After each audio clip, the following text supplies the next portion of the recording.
Antoine Maurice, j'ai 38 ans. Donc je suis à la tête de la liste Archipel Citoyen. Archipel Citoyen, c'est une liste citoyenne et participative qui est la seule liste dont les candidats ont été choisis par les habitants de Toulouse. Aujourd'hui, Archipel Citoyen rassemble des citoyens qui n'ont jamais eu d'engagement politique et aussi des partis politiques qui nous ont rejoints, Europe Écologie Les Verts, la France Insoumise, Place Publique, le Parti Pirate, le Parti Occitan, mais aussi de nombreux militants socialistes, des militants même de Génération et du Parti communiste français. Donc en fait, on a réussi à rassembler très largement au niveau des gauches, des écologistes, des citoyens pour proposer une alternative à Toulouse. Nous avons rassemblé largement autour d'abord de valeurs qui sont notre socle commun. Ces valeurs, c'est la démocratie vivante, la transition écologique, la justice sociale, le vivre en commun. Nous avons ensemble co-construit un projet pour Toulouse et sa métropole. Nous sommes ancrés sur le territoire et ce qui nous rassemble, c'est ce projet pour Toulouse. Alors justement, ce rassemblement de citoyens, est-ce que c'est une manière de pouvoir répondre à cette crise démocratique que l'on vit aujourd'hui ?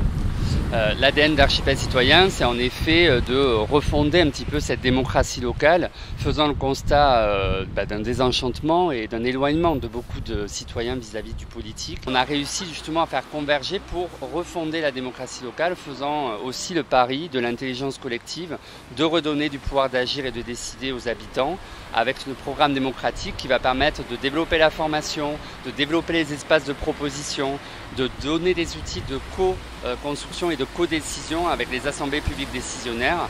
Bref, de faire en sorte que la démocratie soit vivante pendant 6 ans et pas simplement une fois tous les 6 ans. Est-ce que le mouvement des Gilets jaunes a été un déclic pour se dire qu'il faut faire de la politique autrement et pas comme en 2014 ?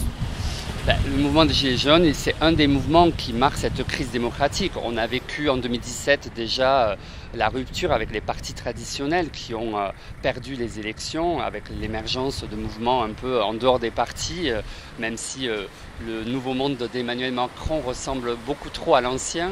On a vécu les Gilets jaunes, en effet, qui a interrogé cette question démocratique également dans les revendications.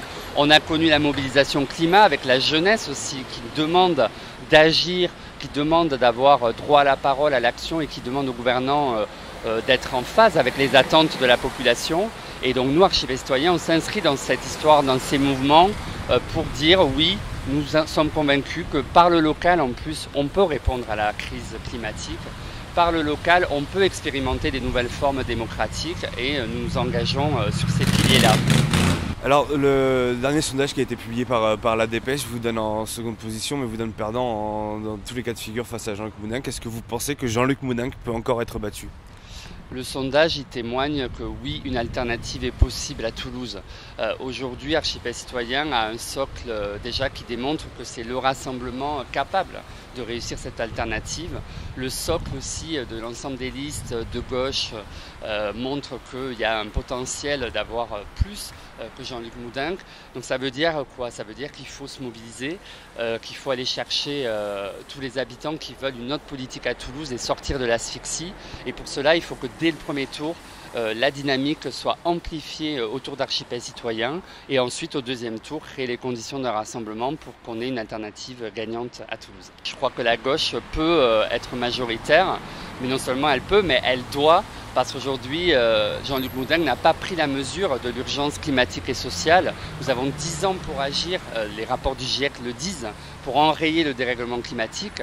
On ne peut pas perdre 6 ans de plus, nous devons agir dès mars prochain avec une équipe renouvelée, avec un projet qui porte vraiment l'écologie et la solidarité au cœur. Donc il faut se mobiliser dès le premier tour pour cela.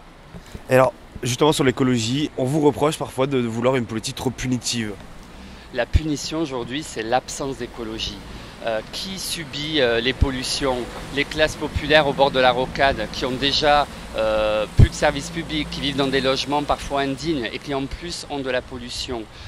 Allez dire à ces gens-là que l'écologie, c'est de la punition. Allez dire aux personnes qui sont dans les bouchons, qui stressent, que l'écologie, des alternatives de transport en commun et de vélo, c'est une punition. Allez dire donc à ceux qui sont dans des logements indignes que rénover les logements, c'est une punition. Non, l'écologie, c'est une chance pour vivre mieux à Toulouse et vivre toutes et tous en préservant la solidarité.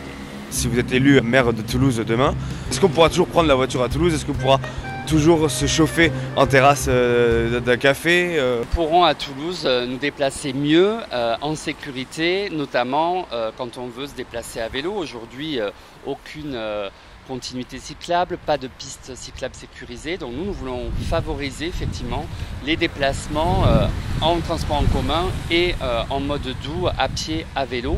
Parce qu'aujourd'hui, la vraie liberté, elle est justement dans cette capacité à se déplacer plus facilement qu'en voiture où on est englué dans les bouchons et où on subit encore plus la pollution de l'air qui altère notre santé et tue.